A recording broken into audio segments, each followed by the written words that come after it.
Hi, folks. If you're just joining us, we are welcoming you. We are waiting for a few folks to join from the Eventbrite portal into Zoom webinar. Thank you so much for your patience. We'll get started in just a few moments.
Okay, I think we are going to get started. Welcome, everybody. Welcome to our first Outreach Cultural Access Forum and Exchange, or CAFE, of 2021. And thank you for being with us and supporting us through your donations. My name is Katy Sampson. I am the Director of Education. I am a white disabled woman with blonde pink hair. I'm seated in a power wheelchair in a plaid dress, and behind me is a mustard colored wall with paintings and photographs. For those of you who are with us for the first time, Outreach is a nonprofit organization based in Philadelphia, Pennsylvania. And we create, advocate for, and expand accessible opportunities so the full spectrum of society is served. I'm also joined by my two colleagues, Alex Boyle, Manager of Member Services, and Charlie Miller, Director of Strategic Partnerships, who are playing Oz currently in the Wizard of Zoom webinar today, assisting behind the curtain with tech questions in the chat and our Q&A. If a twister wiped out my internet, they are my backup. Today, we are joined with a cart captioner provided by Caption Access. To view captions, select the CC icon at the bottom of your Zoom screen, or the link in the chat for the stream text website. We are also joined by Donna Ellis from Hands Up Productions, who is our ASL interpreter for today's cafe.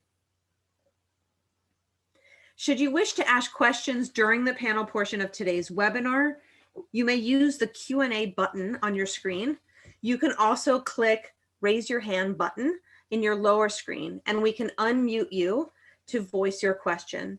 Please use the chat for tech or accessibility questions. Session will be recorded and posted on YouTube page at a later date. The topic for today came to fruition during conversations with theater and performing arts professionals attempting to plan for the upcoming 2021 season with many unknowns. Will vaccines be ready? Will people feel safe enough to gather again? Can our budgets manage?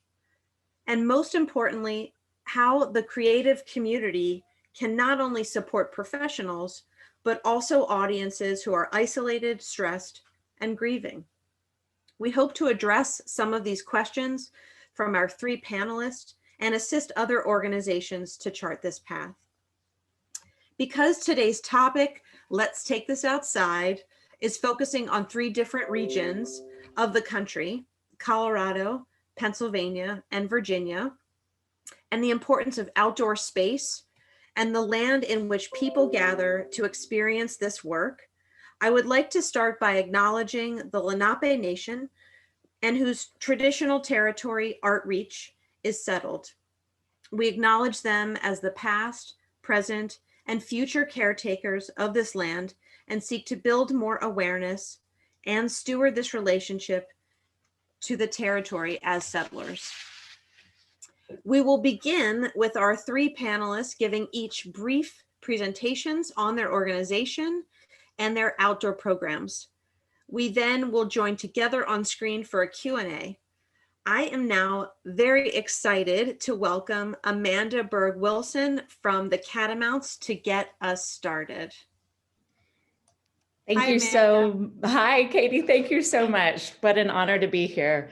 And good afternoon, everyone out there in Zoom land.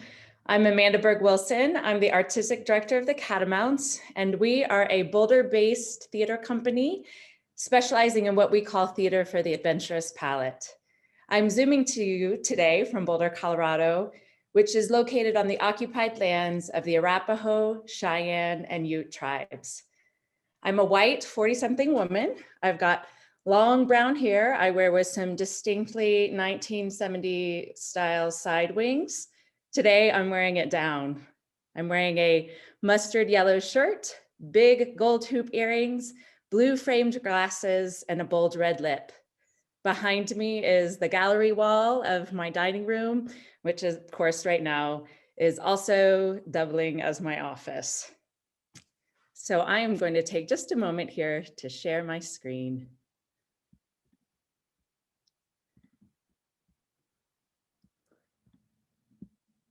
And I'm not the most tech savvy, so I appreciate your graciousness. So in my first slide, I've included the Catamounts logo, which is an orangish red color and is in the Futura font. And I've also included text describing our location, Boulder, Colorado, and our slogan, Theater for the Adventurous Palate. I want to talk a little bit today about the Catamounts' journey with producing theater outdoors, how it led us to be uniquely prepped for this pandemic moment, how it's teaching us what we still need to integrate to be fully accessible, and the things we suspect will stay with us once COVID has abated and quote unquote, normal performance resumes. In this next slide, I've included a photo of the current Catamounts company. There are 9 of us in the photo of varying ethnicities and gender identities and ages, and we are all in somewhat formal dress. We are emerging from a mountain lake and leaning into an unknown future. The Catamounts were formed in 2011 by myself and my partner, Berg Wilson. We were inspired to bring the kind of make your own rules, multidisciplinary theater and theater education we had been creating in Chicago to our new hometown of Boulder. We set the company up to specialize in the production of new audacious contemporary plays and young artist-centered arts education. Early in our history, company member Lauren Shepard, who works in the craft beer and cider industry and is married to a chef, proposed that we integrate the idea of make your own rules theater with farm dinners, which were and continue to be quite popular in Colorado. With a backdrop of the breathtaking Rocky Mountains, the Boulder area attracts many folks whose leisure time is centered around the outdoors. Thus, our Feed series was born. In this next slide, a Feed audience is seated at tables outdoors at Lone Hawk Farm, a working farm north of Boulder. In the background, 2 Catamount performers are dressed in white and perform a piece. In the foreground is one of our favorite patrons in her motorized chair, leaning in for a kiss with her husband. Feed is an original Catamounts program which pairs food, drink, and performance in a multi-course meal.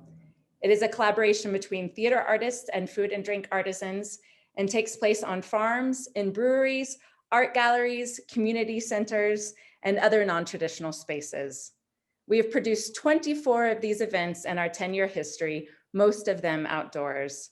And we have learned through trial and error how to work in tandem with the many unpredictable factors that producing outdoors introduces to holding a theatrical event. Inclement weather is of course one, but also wind, animals, bugs, and all kinds of additional unpredictable elements. However, what we have gained learning these hard lessons has been more than worth it.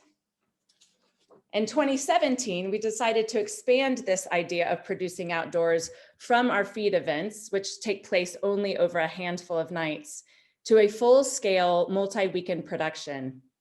Several of our company members, including myself, had just been a part of the Denver Center for the Performing Arts off-center production of Sweet and Lucky, which was a large-scale immersive production created for off-center by Third Rail Projects out of Brooklyn, New York. We also wanted to create something immersive and expansive, but we didn't have the resources to convert a 16,000 square foot warehouse as off-center so beautifully did. And so we decided to use Boulder open space, specifically the South Mesa Trailhead in El Dorado Springs. In this slide, there is a lush green background of trees and tall grass.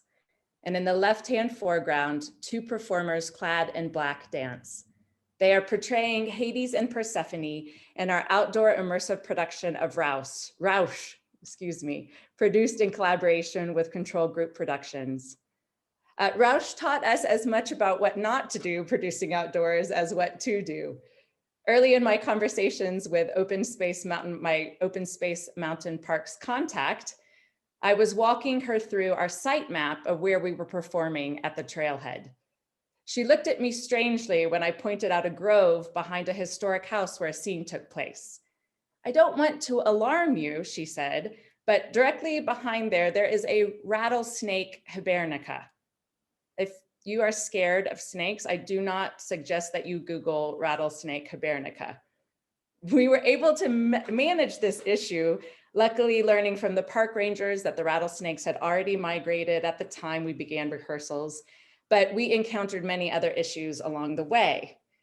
The production's scenic and prop design was beautiful, but it was too ambitious for our resources, and it took us hours to set up and strike, as the production also took place on 3 acres and could not be left up overnight.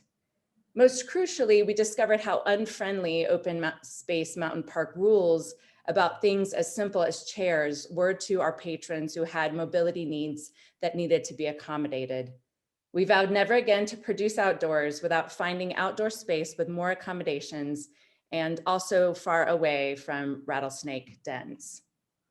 In 2019, learning about our prowess for producing outdoors, the City of Westminster began commissioning us to create original works which celebrated the history of their open spaces.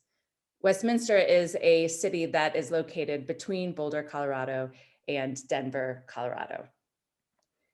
In this slide, there are 2 photos of our production of The Last Apple Tree, which was written by Jessica Austin with original music and lyrics by Bonnie and the Clydes. On the left, Bonnie plays guitar in a grove of trees with audience members sitting on bales of hay.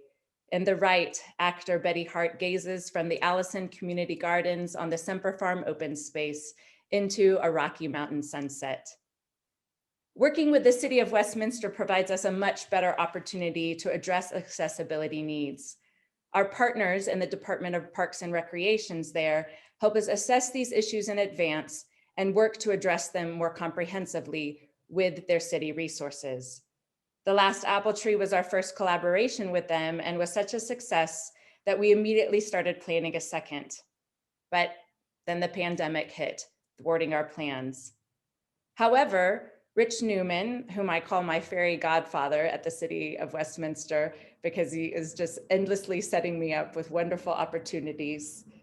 Just a few months into the pandemic, he called and asked us, since their public golf course, Legacy Ridge, had been open since the beginning of the pandemic, would we be open to the idea of creating a piece of theater on a golf course?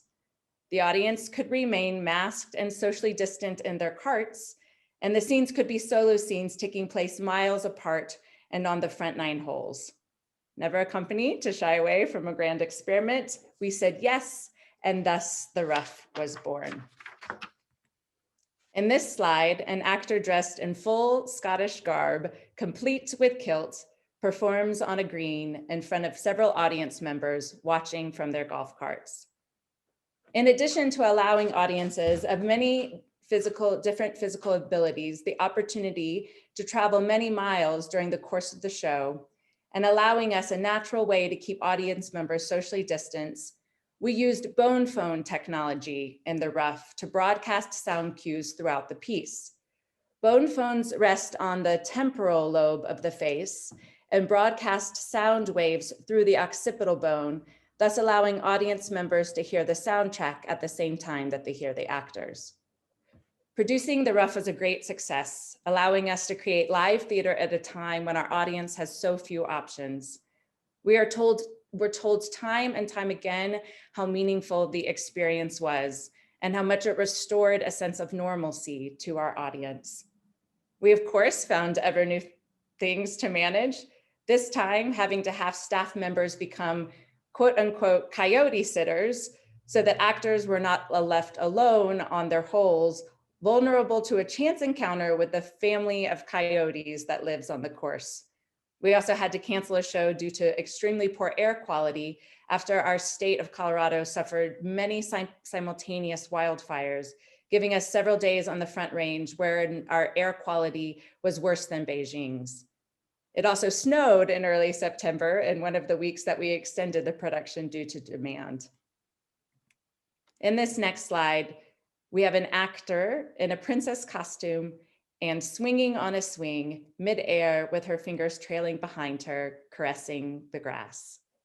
And yet, we are learning that audiences love being outside, certainly right now when we all feel safer, but also here in Colorado, where we have relatively good weather and so much natural beauty. Leaning into producing outdoors has allowed us the opportunity to continue to give the service of theater to our community at a time when so many of our beloved colleagues are beholden to buildings and mortgages and cannot afford to produce if they cannot produce safely inside. As a small company, producing outdoors and with partners has also allowed us to allocate more production resources to our artists instead of to expensive theater rentals and scenic designs. I imagine that even once COVID is done, we will continue to create theater outdoors, as it seems to meet many of our audience members where they are.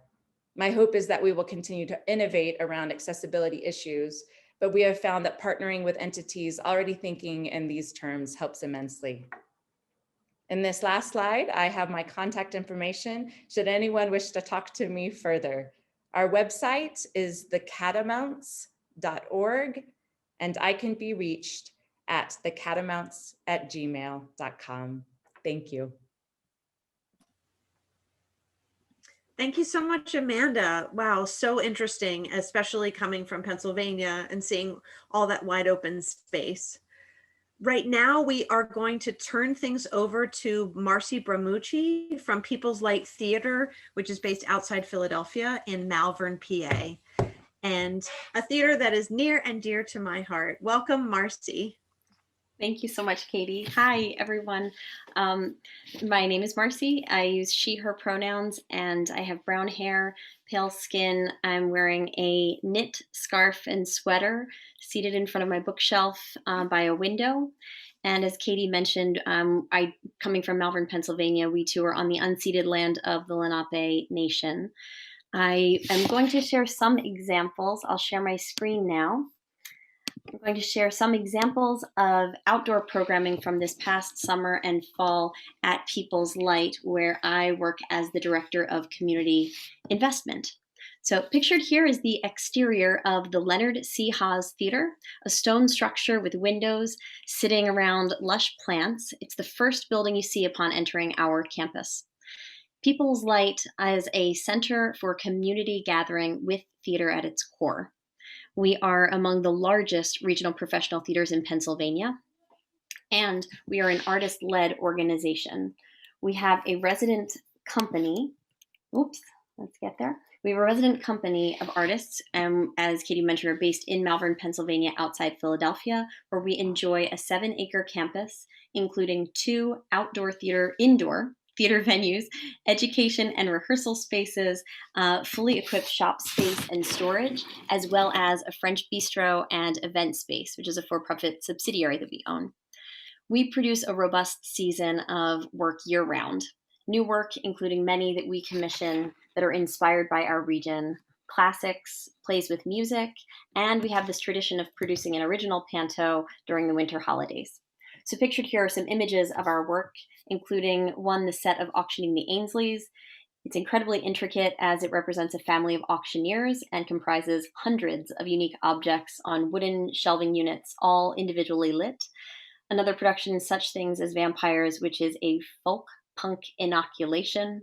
The actress depicted firmly holds a microphone and points to the audience in mid-lyric of a rock song. In the third image from Skeleton Crew, we have an image featuring longtime company member Melanie Finister, who is a factory worker in an employee break room of a Detroit auto plant. She looks back over her shoulder at her boss in the midst of a disagreement. In this next slide, there are a series of images from our accessibility initiatives.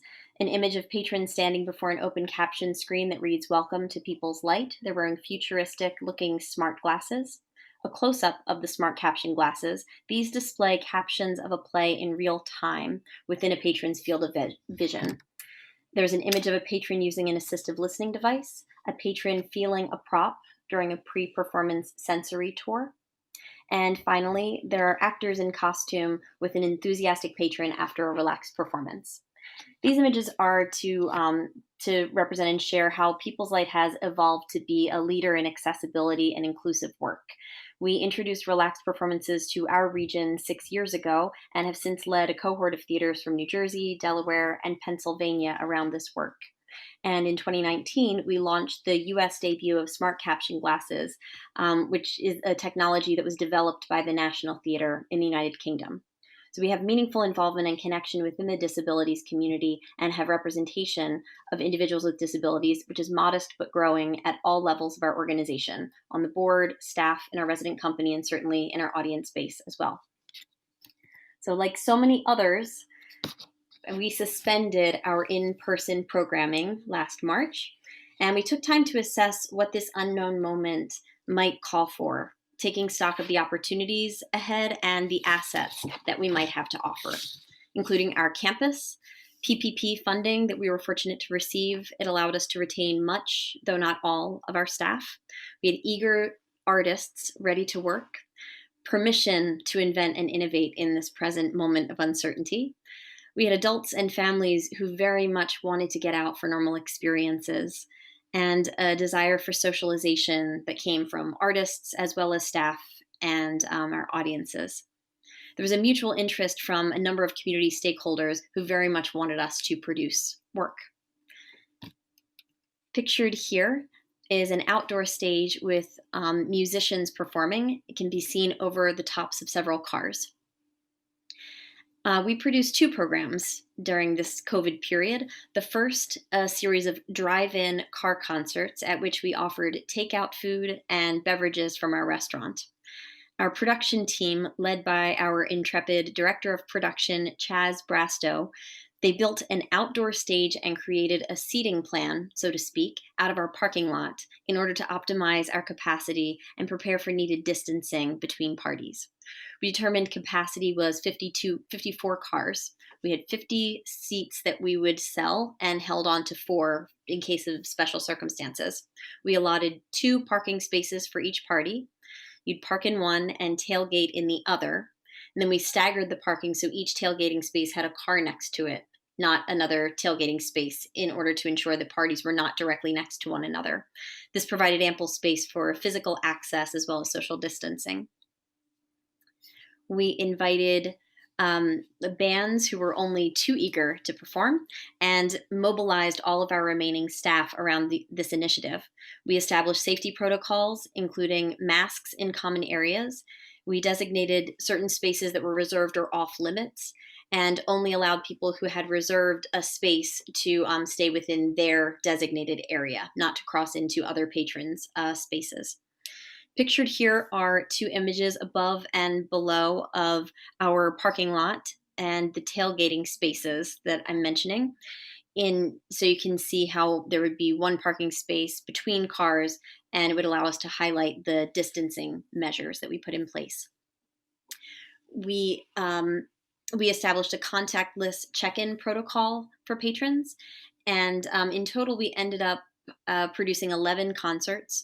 Many of them were filled to capacity. We had a total registration of 464 parties, with an average car holding about 4 people. We anticipate it was probably over 1,600 guests that engaged in our drive-in concert series.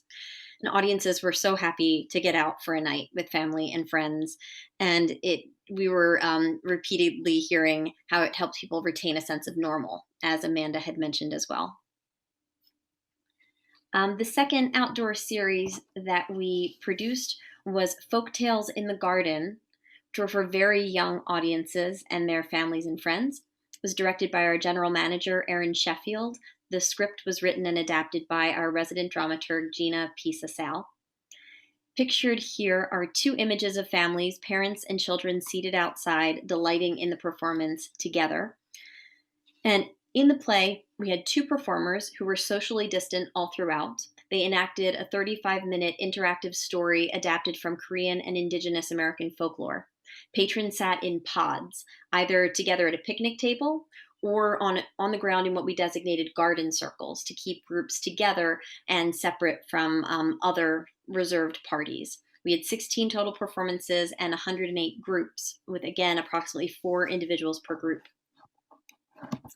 So with our COVID-specific health and hospitality plan that we were able to design for these offerings, we wanted to prioritize normalizing of social distancing. So not having stanchions and things that would divide people in a way that felt obtrusive. We wanted to normalize the experience, and therefore had these picnic table spaces and the parking spots that allowed kind of natural barriers.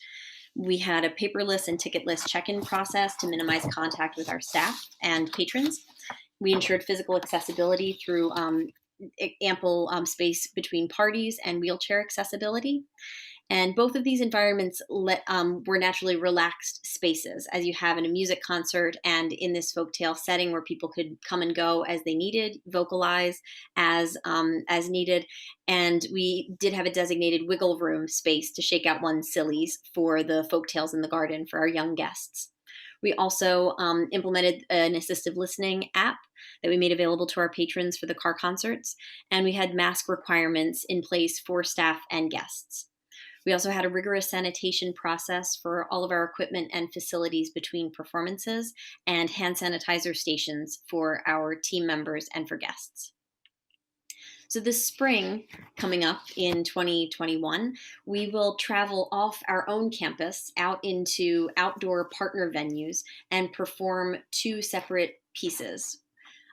Some of our planning includes having, again, socially distant performances. So the artists involved will be distant. The performances themselves will be 90 minutes or less. And we will enact a very robust health and hospitality plan vetted by legal counsel. And that will be in place for our audiences, for our artists, for our host partners and staff. We will put in place email confirmations with health screening questions and have venue requirements regarding physical access and sanitation. Also implementing the relaxed environment that we had for the space for the events on our campus, and the assistive listening app. There's still so much more to figure out, certainly.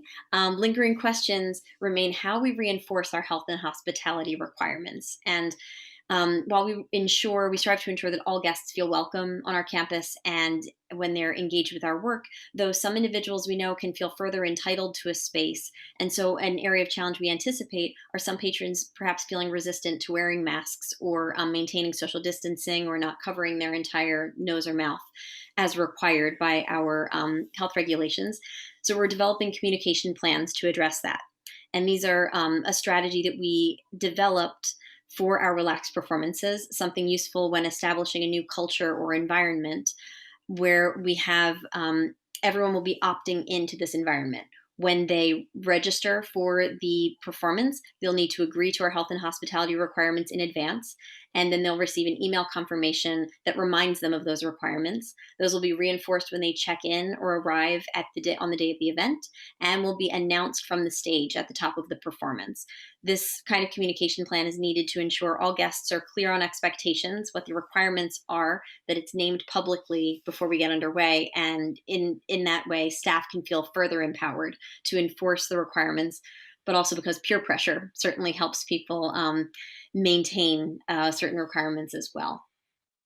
Also in the spring, I wanted to highlight that we are pursuing privately owned spaces instead of public spaces for our outdoor performances, given that municipalities and governments are not yet comfortable allowing public access to space in our region. That may or may not be a challenge in your community, but it's a key consideration for our planning currently.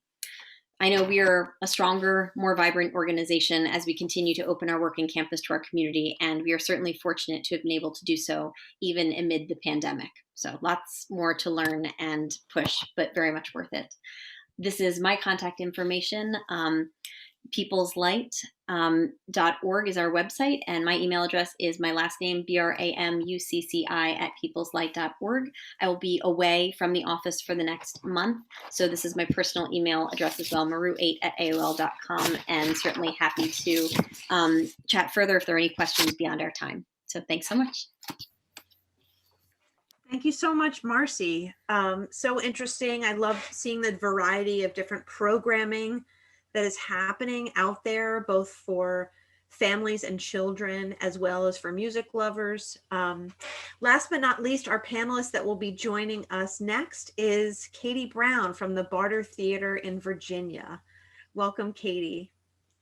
Thank you, Katy. Hi, everyone. I'm Katy Brown, producing artistic director at Barter Theater in Southwest Virginia.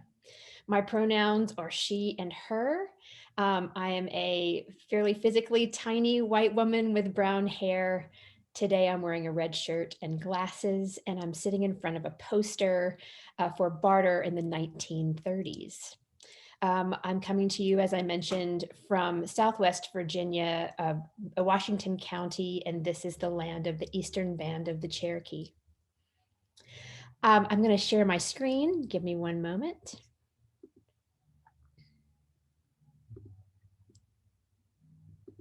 All right, here we are. What is in this picture right here is a picture of Barter Theater, which is the State Theater of Virginia. You'll see on the front of it, it's a beautiful old brick building that was originally City Hall back in the 1830s. It's now Barter Theater, and it's one of the longest running theater companies in the country. We come from this. The next picture shows a lot of people, food, you'll see it. There's cows, there's a cow in the picture, and people are going into our original theater space. This is what we come from. This is why we are called Barter Theater. Our founder, Robert Porterfield, had a farm in this area, and in the 1930s, he was an actor on Broadway.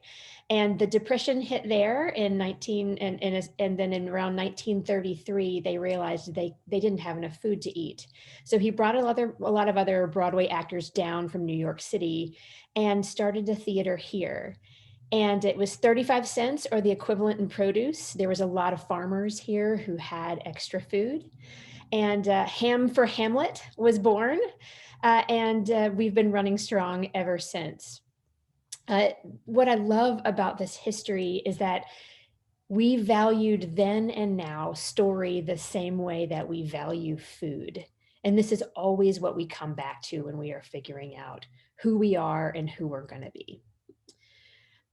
Things that I want you to think about today, I wanted to come up with a list of the things that we really focused on as we were building our programming. And here's what the things, I'll come back to these later.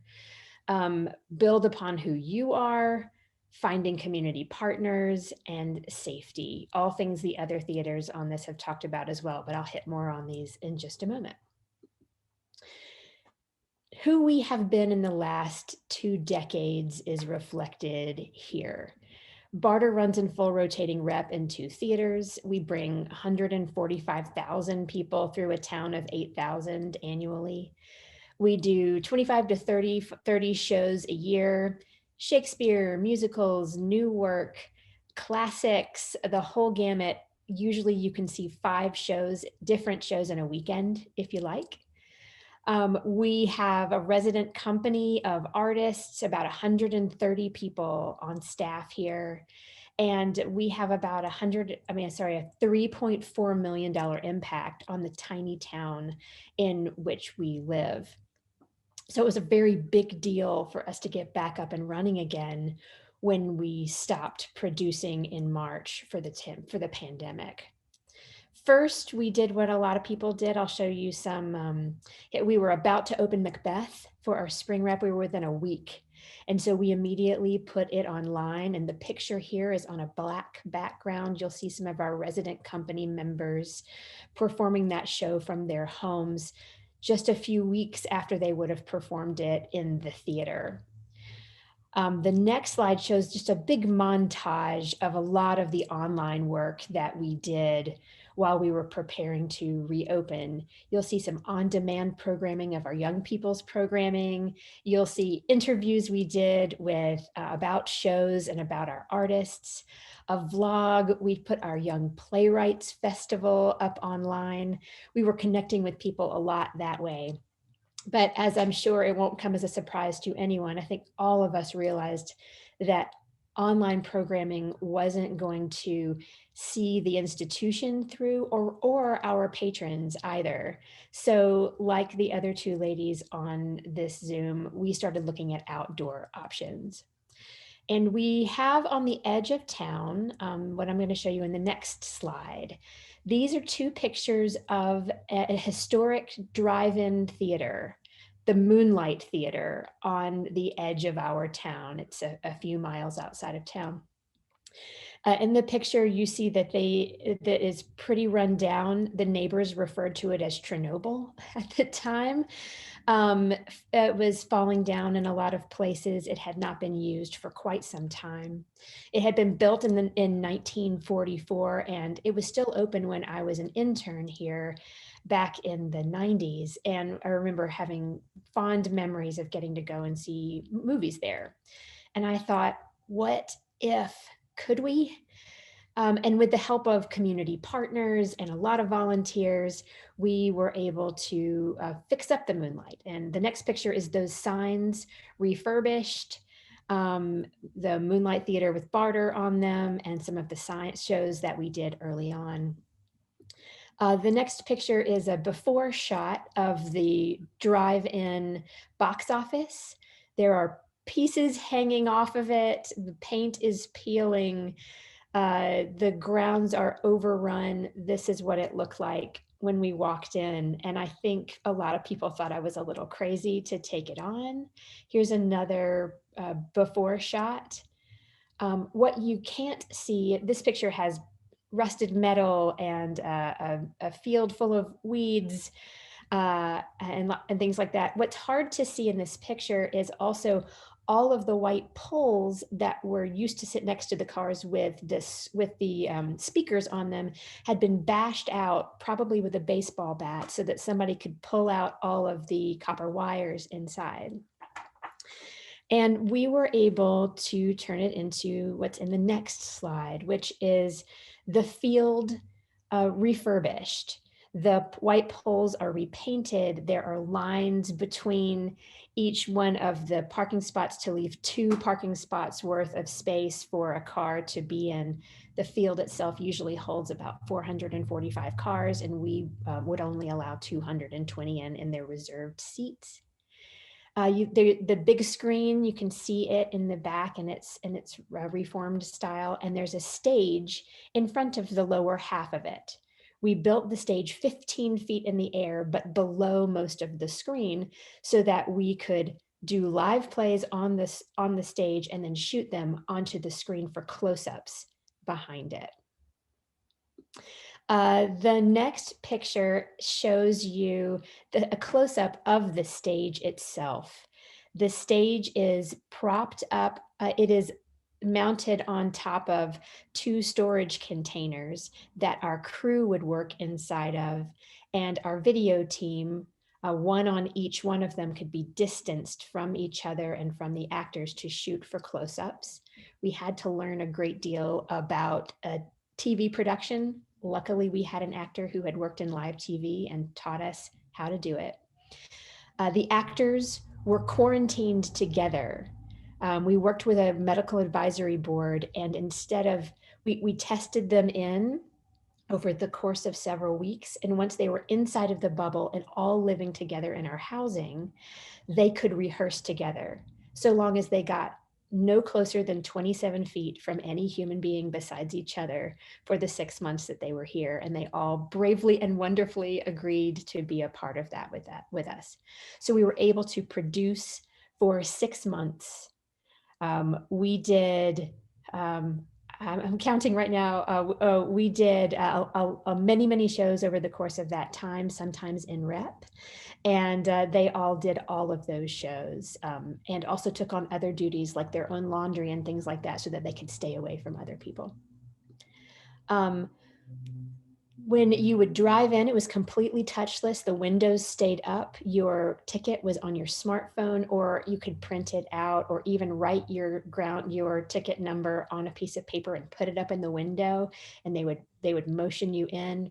All the sound came in through your car stereo. And people could stay completely in their cars or directly in front of their cars. And the picture that you see here is a truck that's pulled into the refurbished box office area. And you see one of our wonderful house managers in a mask helping that patron and seeing their ticket number as they go inside. This is a shot of the screen with one of our actors on it. There is you are seeing from behind a couple of patrons who are sitting on the back of their truck, and they are looking up towards the stage where the live actors are. And then there's a close-up of one of our actors up on the screen. So you could see that you could enjoy a radio play inside your car, play on the screen, a play on the stage, and a movie up on the screen all at the same time. It turned out even better than we could have hoped, and our audience loved it. People enjoyed being able to come out and eat. I have a picture of a family that is, they have a picnic blanket on the back of their truck and their family there together.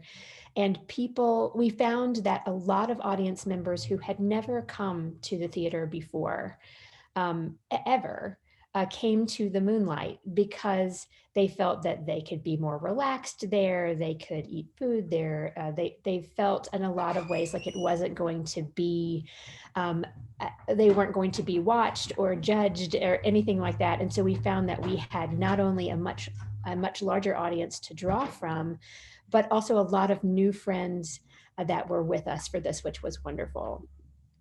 We wanted to help the area businesses in every way that we could. It was a big part of why we were doing this. And so we partnered with the town of Abington to start a Play with Your Food initiative. The next picture just shows you a pizza, that there is restaurants from all over Abington created dishes in line with the shows that we were doing. This is the Emerald City pizza that we did when we did The Wizard of Oz, and people could order these, pick them up at the restaurants, and then bring them out and eat at the Moonlight. And we found that 43% of our audiences frequented the restaurants in our area and helped them during this time as well. I've included a heat map just to show how close the people were that came, and most of the people were from our area, which is what we were mostly hoping for because of we didn't want people to endanger themselves in any way. But we did have we have visitors from over 33 different states who came down. We had no cases of COVID that were associated with what we did because we were very, very careful and continued to press the safety features, which I'll talk about in just a minute. So the things that I feel that we learned that we will take into the future are that we continue to use who we were. Story, we're a very egalitarian theater. We are very much a theater of the people. And we wanted to make sure that everybody had access to this. We made our tickets very inexpensive. People here, even people here who, and this is an aggregate obviously, but even people who don't sometimes have a home, have a car here because we're so spread out. And so we saw people that told us they would have never darkened the door of a theater, who felt comfortable and safe to be able to come out and enjoy a theater show.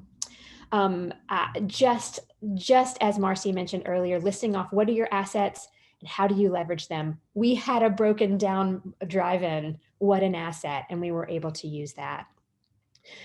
We've also continued to think about the history and innovation paradox.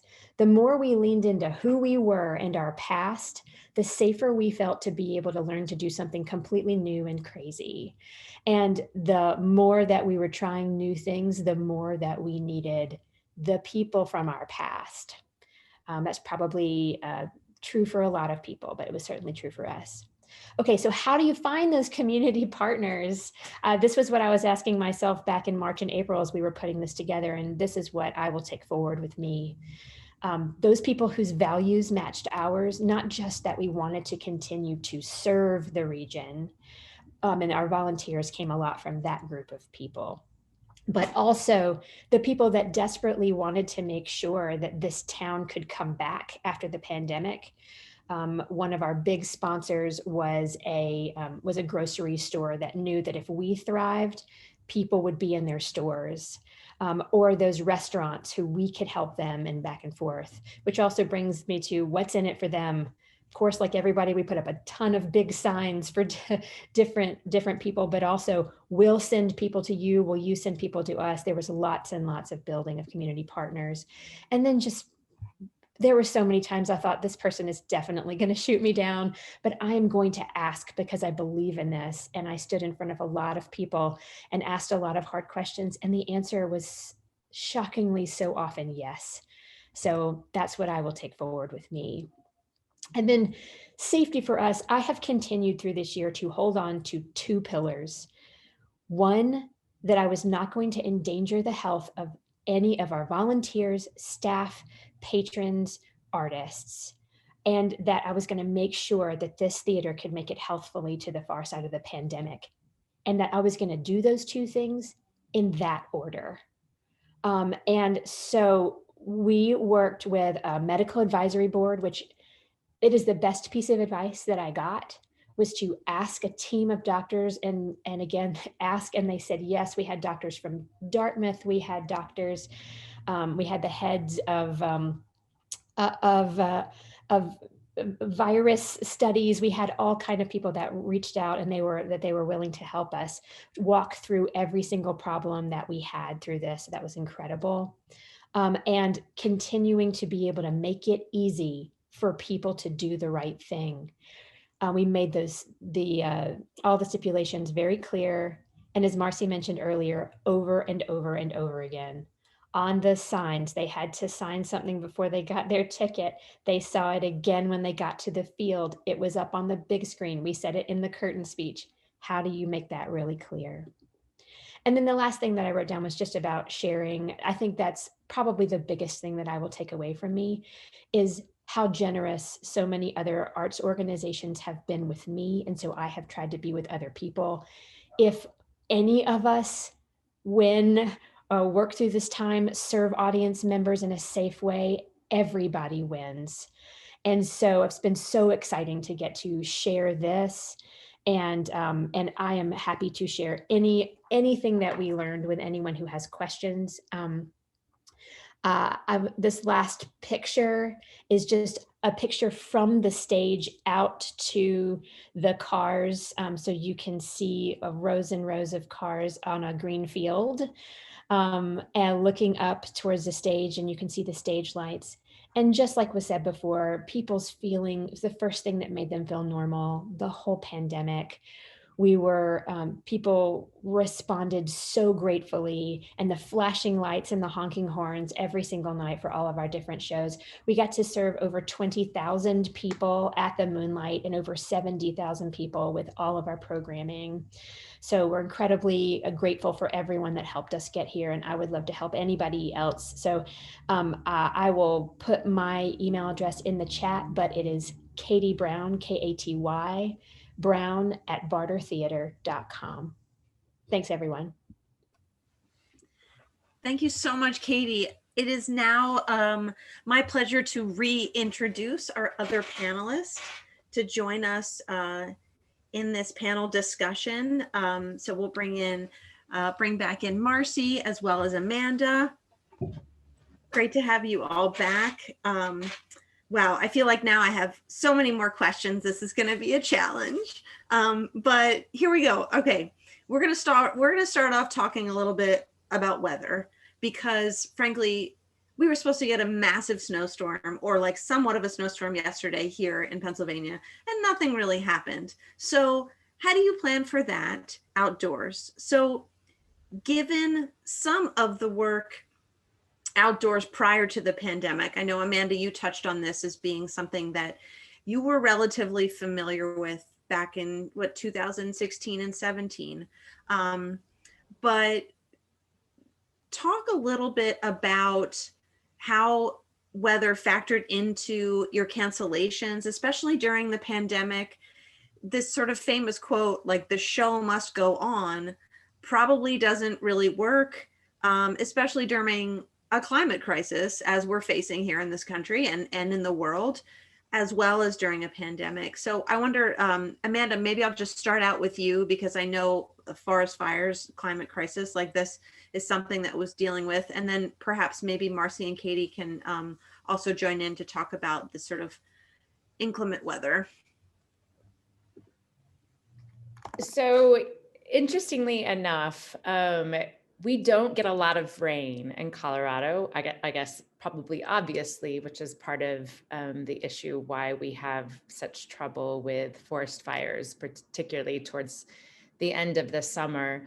So we tend to tell our audiences that we will continue performing in rain, and that we're happy to reschedule folks. And obviously we do have a policy that's been reinforced by our partners at the City of Westminster, which is that when lightning happens, then we call the show, and we do everything that we can to accommodate folks at other performances, or give them a refund in the event that it's us calling the show. But interestingly enough, in 10 years of producing many outdoor events, we actually have only canceled one because of rain, one performance. So, but it was interesting. I will say, I will own actually that I did not anticipate how catastrophic the forest fires would be, and how much they would impact our production of the rough.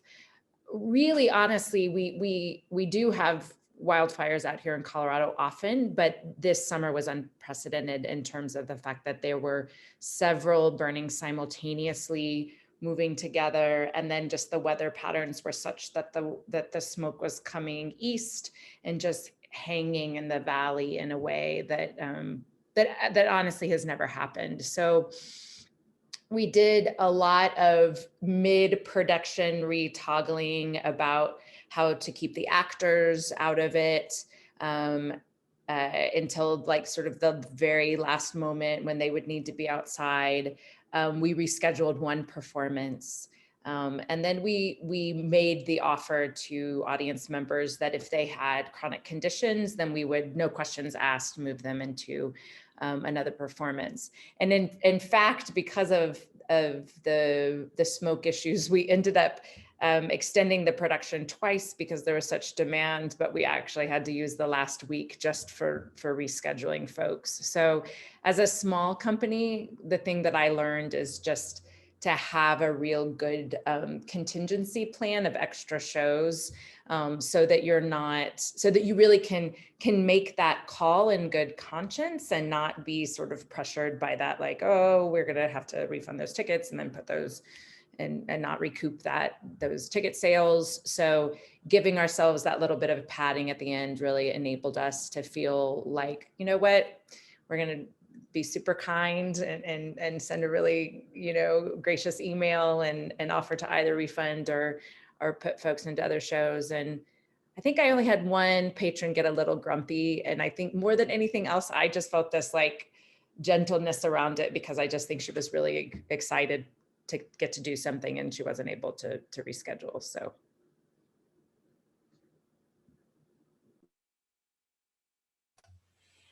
Marcy or Katy, how about you? Anything you'd like to add? Yeah, the only thing I was going to add, specific to the summer, our experiences this summer, were with the car concerts, because they were different acts every week. We did want to put in a plan that there was a rain date for each of the performers, and we let people know that early in advance. So, if in the event of weather, there's a rain date, but knowing there's only really two chances then. So you can see that group or not see that group, and then allowing people to, if they couldn't make the rain date, to opt into another performance. But there's kind of that difference between the inventory. If you have a production that's running and you can add a performance of the same thing, versus if you have a limited offering that's only once, and how to kind of navigate that. So just to have those pieces in mind too. But really the contingency planning is huge, having the additional capacity, in whatever way, whether that's a rain date performance or having another, several performances, as you said, Amanda, to schedule people into. And being just really, really clear about that with audiences up front, I think is incredibly helpful, because then people know what's in place in case.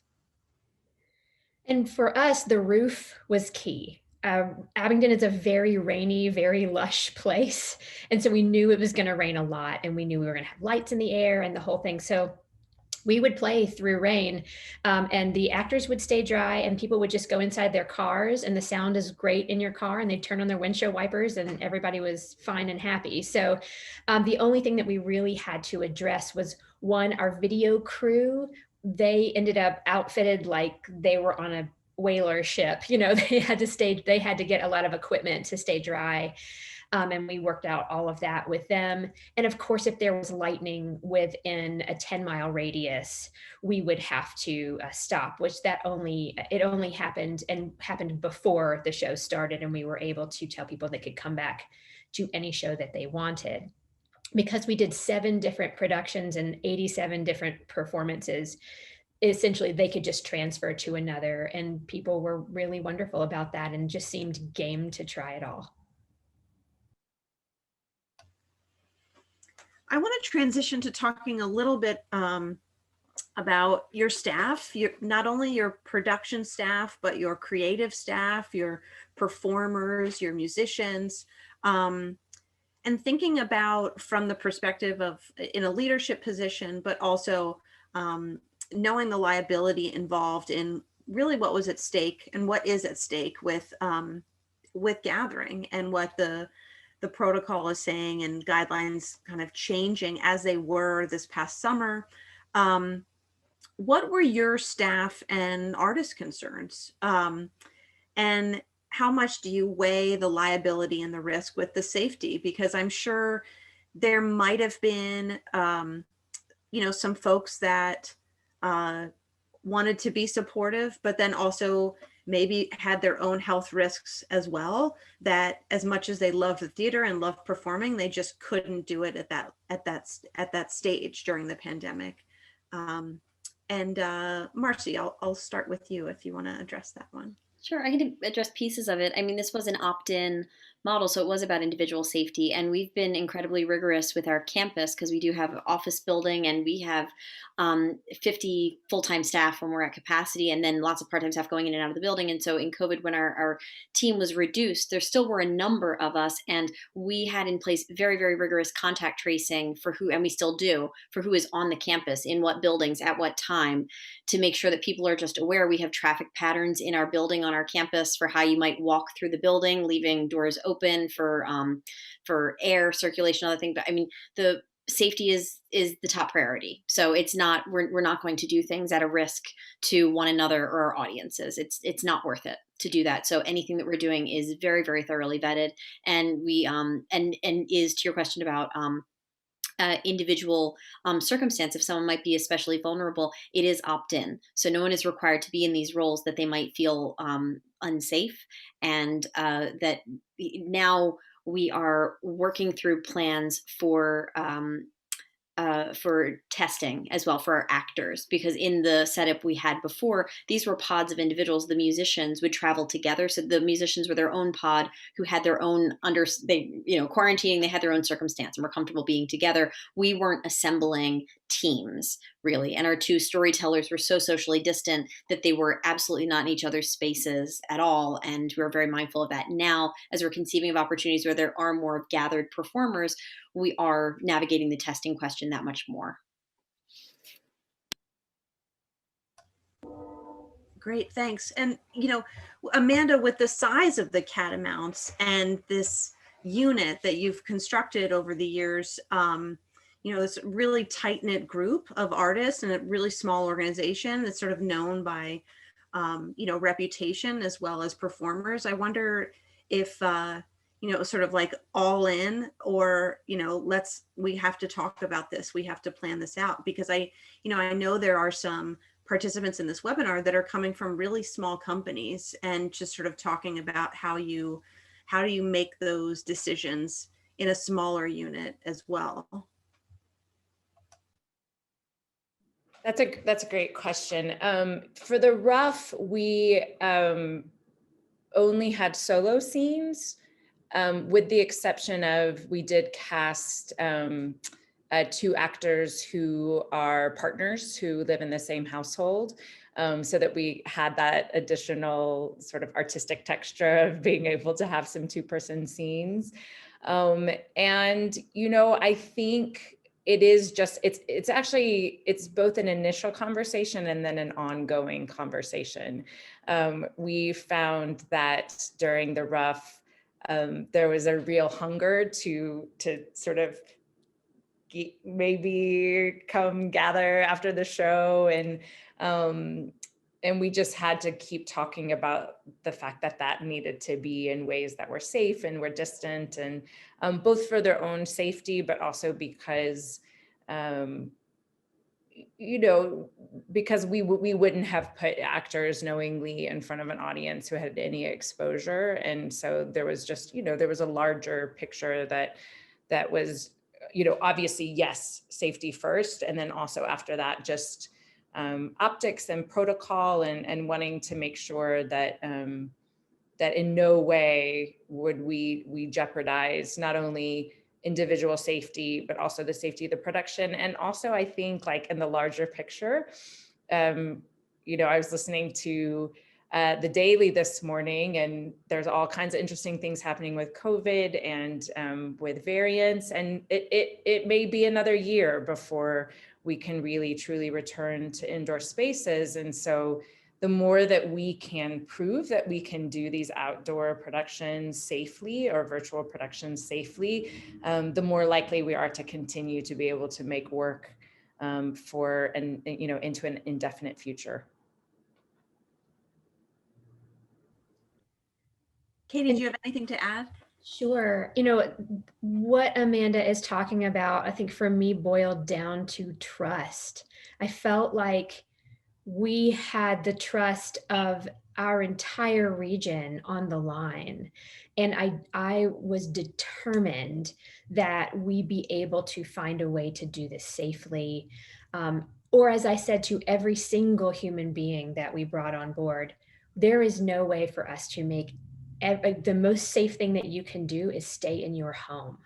And I want you to be aware of that. Here's the 26-page document that we are going to follow, and nobody's going to get within 27 feet of you. And you would have to agree to a really stringent list of things that were developed by our medical advisory board. And I understand that you may not want to do that, and there is no pressure. I will hire you again in the future. Please do not worry. There were those initial conversations to make sure that people's trust, both from a safety level and also for their relations with the organization, that both of those things were taken care of for artists, for employees, and for the public. And those were the things that I felt like at the end of the day and the beginning of the day, I would go back to and say, did we do that? Did we do that? And when we did, I felt like it had been a good day. Yeah, that's great. That's great. I think it's so important too to, you already have that trust established and built upon, and that the opt-out is there, right? It's not sort of, I mean, we all experience peer pressure even as adults, but at the end of the day, it's really about having that choice. So I really appreciate that. I'm actually going to transition now to sort of on another topic, talking about sort of audiences and who is out there, right? Most of us in this Zoom webinar, I assume, believe that the arts can heal. How important was it to you and your organization to be that beacon of hope and wellness, and really this antidote to isolation that we've all been experiencing it? And is it now sort of been infused within the mission to kind of move forward in this path because you've seen the response, and the PR that has come forward, but as well as sort of your audience members who may have not known you before, but certainly know you now. And I wonder, Katy, perhaps you can speak to that first, and then everybody else can chime in. Yeah. Yes, I felt like we had a choice at the beginning of this. So many other theaters said, I think I'm going to wait this out. And I completely understand why they did. But I didn't feel like, if there was a way that we could do this safely, that was an option for us, because of what this community needs economically and what this community needs from a heart perspective, and also what it takes for a theater of a mid-range theater like us to be able to handle its bills, like all of those things at the same time. And I'm deeply proud that we took the route that we did, because we handled it safely. And I understand now what that meant to people here. Our shows, pretty much what it took to put them up was pretty much a break even, a little bit better than break even. But what it meant to people that then supported us, and I mean that from a dollar standpoint, but even more than that, about the relationships for the future. People wrote us in tears that they were so happy to have had something to do with their children, or that they had an opportunity to reflect on what the arts even mean to them on a level that they had never even accessed before. And I'm probably preaching to the choir here, but it was visceral for our patrons in a way I think that surprised them. And I think that will be a part of this Barter story of resilience. We were founded in the Great Depression, that we take hard times and we build beautiful art out of it. It is the next chapter of our legacy, and that felt necessary to us.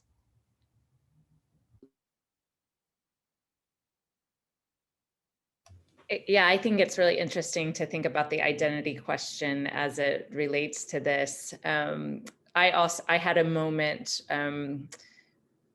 very early in the pandemic where we are a small company. I'm our only employee. And I felt really daunted by the idea of having to scrap what was to be our 10th anniversary season. And we were sort of cruising into it, having just closed a really great show, and just sort of felt like we were on the upswing. And my initial impulse was to just wait it out. But unfortunately, our mission that we wrote way back in 2011 says that we're dedicated to the reinvention of artistic forms. And I just went, oh man, that means we have to reinvent, like it's in our mission. So but then actually that was sort of lovely. Like, it's funny how you plant those seeds early in your formation. And I would agree with Katy that just the response to the rough, it felt suddenly, it reinvigorated my commitment to why theater matters.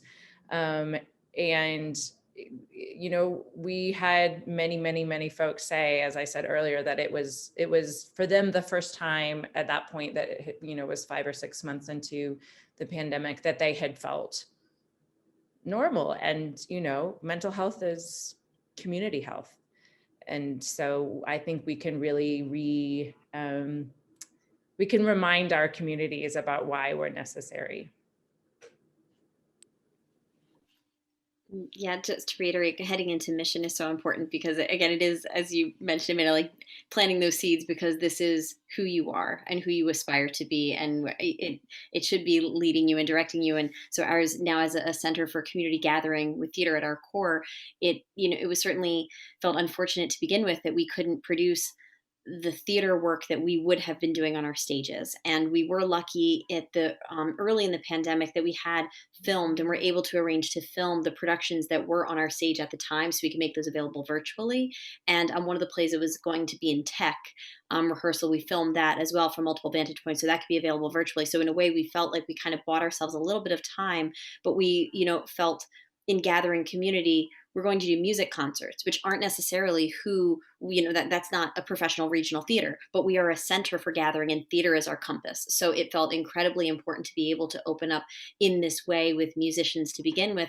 And People's Light very much has a tradition of outdoor performance. We had this Out of the Box Theater Festival for years and years and years, and have an amphitheater behind our stage. So there are, it's also built into who we are as an organization founded by artists that find a way, and again, that reinvent ourselves. So it did feel, being based in Chester County, so outside Philadelphia and in Chester County, we have this region where it's us. And so if we're not doing it, it's not going to be able to happen. We are the regional professional theater. And so it felt like if there is a way, as Katy was saying, that is safe and responsible, that mitigates the risk, and people can be opting into, we felt we can't not. So being able to give ourselves permission to not have it be exactly what we want it to be, perhaps. We're not just transferring the indoor experience outdoors. It needed to be something different and something that celebrated being able to be outdoors. So inventing something that made sense in that space and that was true to us was hugely important. And it really was a rallying cry for ourselves, for the community. And as everyone is saying, the more response we get from audiences and the honking every single night, it's just magnificent. These gifts of people's love and enjoyment, it just you know, exponentially increases our commitment to doing this kind of work. Now the thing that I'm nervous I was actually wondering if Amanda, if anybody ignited the golf cart honk during the rough like a drive-in movie theater. Too bad golf carts don't have horns, right? No, yeah, no. I mean, it was that, I will say that is probably the one thing that we didn't solve, is how to do like a sort of robust curtain call when some of our actors were still like driving in the night, avoiding the coyote family back from their I think that's been the biggest challenge I've heard from so many people, performers in general, but sort of that response that you get in a Zoom performance. You might get waves, you might get claps, but that loud, uproarious applause at the end of a performance in a show, there's nothing like it. And so you can't really find that in virtual as you can, you know, live and in person, whether it's honking or flashing lights. So I can definitely appreciate that need for some sort of validation in this time. I'm actually going to take a question from the wonderful Diane Nutting, who has chimed in as our first question. And keep in mind, for all of our attendees, if we have not gotten to your question by the end of this session, our panelists will stay on and try to make note of perhaps who has addressed a question that might not have gotten answered directly, and we'll try to reach back out, or you can reach out directly to them. They have provided their email addresses, and we can also share those with you in the chat. So Diane asked, how did you find you needed to enforce And how did you enforce audience members staying in their pod or space, staying in their lane? Did you have staff offering friendly reminders? Were there physical markers? And was this even an issue? I know we saw some markers, we saw some spray paint on the lawns, but if one of you wants to jump into that first. Happy to talk about that. All of the above is the answer for us. Everything was marked, whether it was where you had to stand in line at the bathroom 6 feet apart, or your area being marked off, or the stage area marked off. We did all of those kinds of things, all of the signage. But we did have ushers who were there masked and distant with amazing, they looked like they were moving airplanes. They had big batons and that kind of thing. And that we occasionally did have to, remind somebody of the rules, but actually not very often, because of they'd had to sign something when they got their tickets. All of the reminders beforehand, it just became a part of the social contract very quickly. And then we would drive that home from the stage in the curtain speech. And people, I think, were very eager for this to get to go on. And there were other things that had been closed down for different reasons. So people have been remarkably wrangleable in our experience. We build a lot of the talk about safety protocols actually into the narrative artistic experience of the show. As you saw in one of my photos, the sort of tour guide character of the Rough was a Scotsman. And so we sent a pre-show email, but all about the safety protocols, but in the voice of the Scotsman, so that there was already a playfulness about it. And then right at the top of the show, again, there was a whole speech, that was comic, but in his Scottish brogue that he gave again in person about the safety protocols. So I've really found that with these, that if, you can be playful about it, you can make it part of the artistic experience. And we found that folks were quite receptive to that. And then it was, a way that we could have some fun with it while also, reiterating it several times. We also, in the pods that we had created for the Folktales in the Garden, it made it feel very natural. It made it feel kind of open and freeing, because we were able to use our picnic tables for 4 groups at a time. There were 4 sets of picnic tables, and then we had these on the ground, very oversized lily pad looking spaces with prayer flags around them, and it felt like you're not looking at barriers. You're looking at this open space, and you're able to say, "This is my domain. this is my dance space. That's your dance space," and it allowed people to have that openness and not feel restricted, but to feel a safeness, knowing, okay, this is mine. So there was something to that, which is what I meant when saying normalizing the social distancing. So it's not like I'm looking through a rope at another party, but to be able to look at the green and everything and know what my space is comfortably. I'd just like to add one quick thing, and that's, I think it would have been a lot more challenging for us had it been indoors.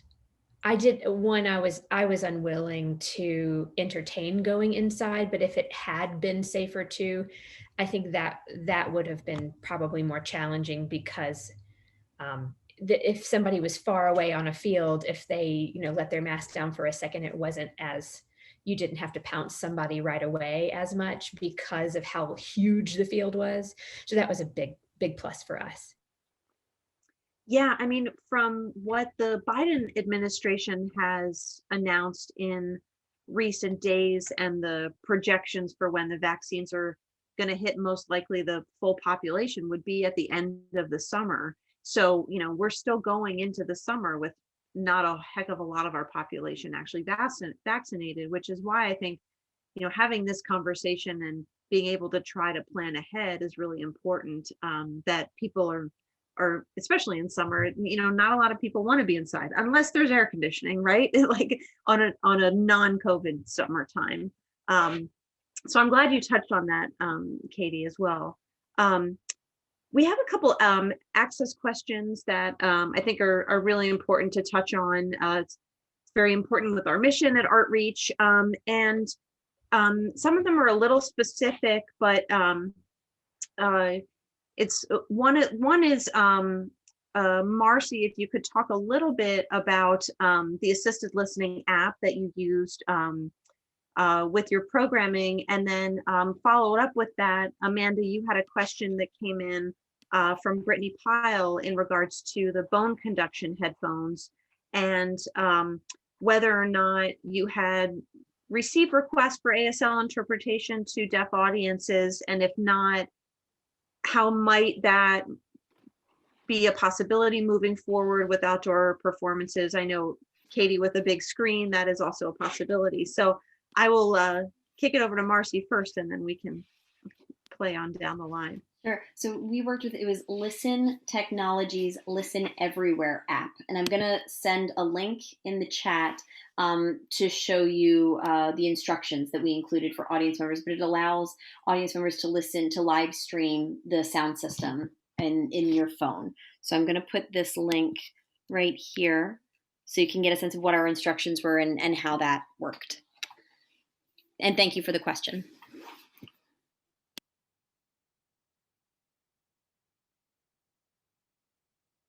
And I will just say that we were able to integrate the bone conduction phones with folks' hearing aids, their hearing devices, because of the different places that they sit on the head.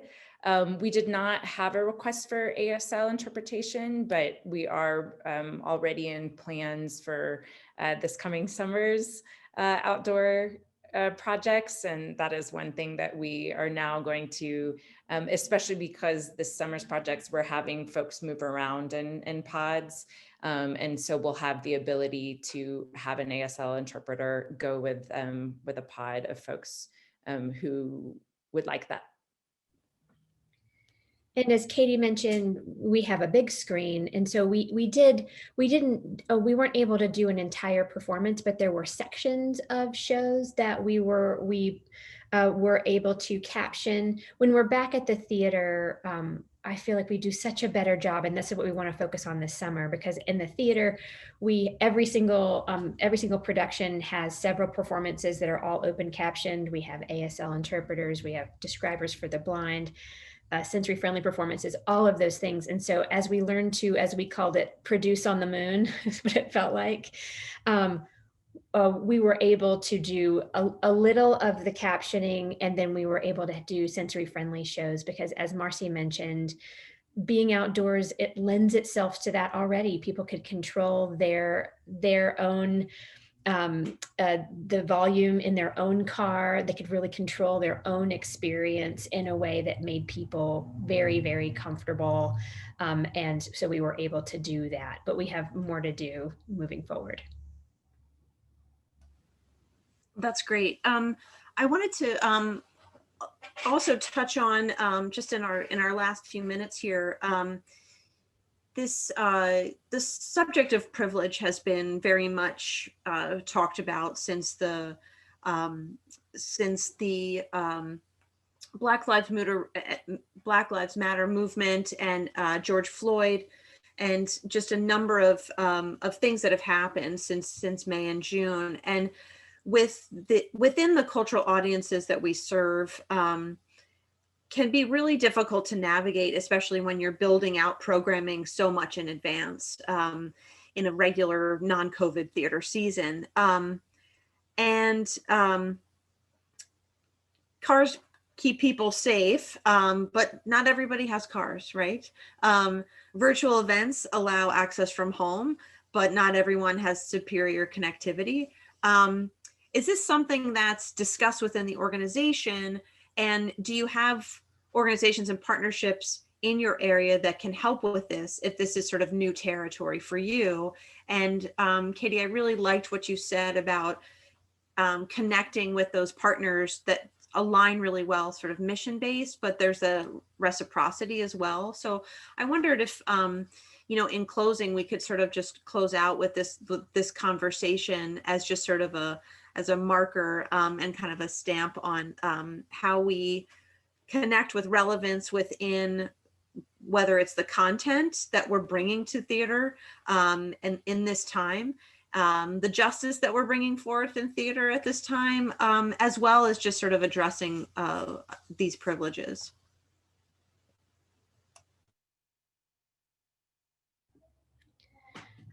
For us, we do recognize that the major way we are able to connect with people right now in person is when they are safely in a vehicle, and that's problematic for some people. Again, I want to be careful how I say this because it's only an aggregate, and I understand that there are definitely people that do not. But in the rural area in which we find ourselves, it is more often that a car may be the one thing that a family has.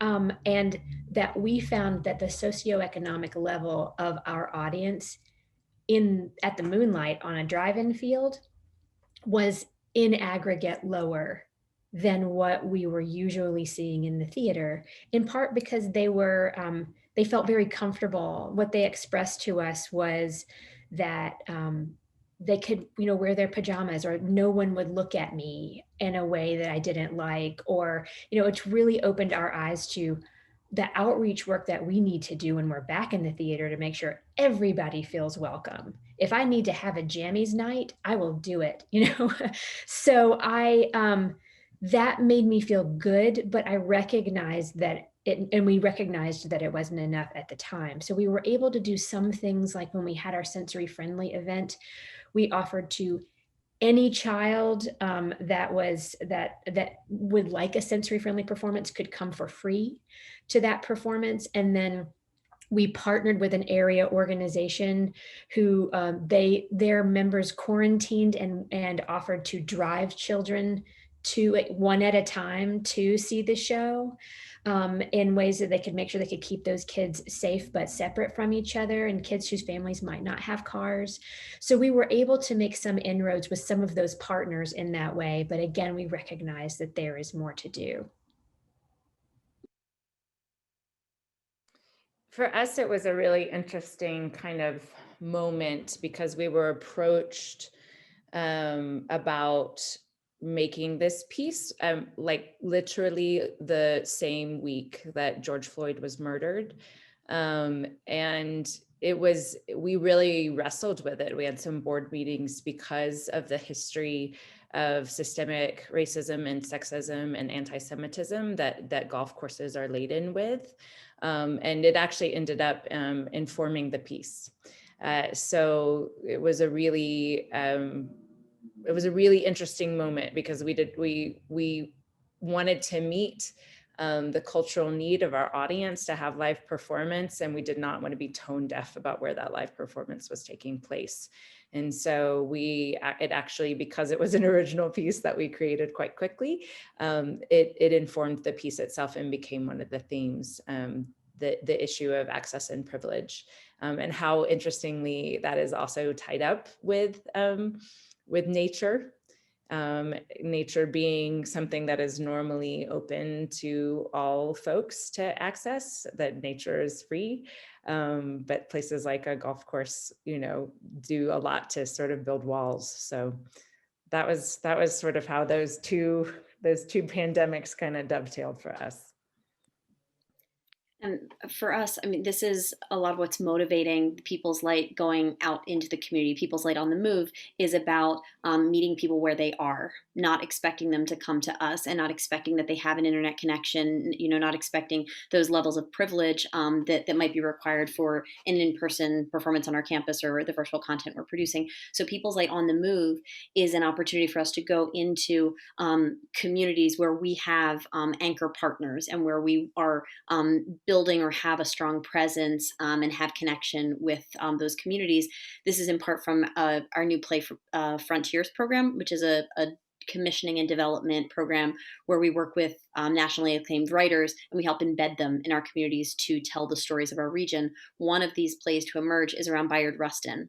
And we'll be developing this. We've been developing this play for a number of years, and we'll be producing it we'll be announcing soon, but likely next season or in the next year or two, we'll be producing the play fully. But excerpts of this play will be performing in areas throughout Chester County and Delaware County to be able to elevate the story of this civil rights activist that we don't know because of his intersectional identity as a queer man of color. And so each community that we go into will be shaping the context and the conversation that we would want to have. So it's not people's like coming out to community saying, here's what we want to talk about. But I'm working with our partner organizations to find out, okay, here's the piece that we are developing. What does this open for us, and what are the opportunities? Is this useful, and how might this piece be leveraged for the conversations you want to have and need to have now? The other piece that we're working on for People's Light on the Move is called it's Playback Theater. So it's an ensemble of artists who are involved in Playback Theater. We're creating this ensemble, so it's People's Playback. We haven't had a playback ensemble before, but for those who don't know, Playback is an improvisational, interactive form of theater that is built on the stories and experiences audience members share that are then enacted by the ensemble members. So with Playback, it really will allow us to be that much more responsive in moments of need and question and challenge. When there, for all of the things we were navigating this past year, man, we wish that we had that ensemble already in place to be able to, in the moment, be together and air what people need to air, and bear witness to one another's experience. So that's exactly what's motivating this next direction for us, while we continue car concerts and Folktales in the Garden to expand our reach and go where people are. That's wonderful. That's wonderful. Thank you all so much for sharing that. And we have to wrap up, unfortunately. This has been really a wonderful conversation. I thank you all so much for your time and energy that you've put into both your presentations and answering these questions. I know I could keep talking for quite a long time, but following, I should just a few housekeeping things. Following this webinar, there will be a brief survey that we invite you to please take to help us improve upon this experience. Charlie's going to put up for us our thank you slide. So thank you for attending. We really appreciate that. Our next cafe will be at the end of March. Creating with access in mind. Please look out for registration and details. And the conversation doesn't really need to end here. We have a Slack channel called Access John, in which you can pose questions, share resources, and collaborate with fellow arts access and cultural enthusiasts throughout the country and the world. And we will be providing that link in the chat for you if you'd like to join Access John and continue the conversation. Thank you to Donna from Hands Up and Joe from Caption Access. We are really thrilled to have you as a part of our cafe series this season. And to my colleagues at Artreach, we want to say thank you so much. Thank you again to our panelists. And I hope you have a good rest of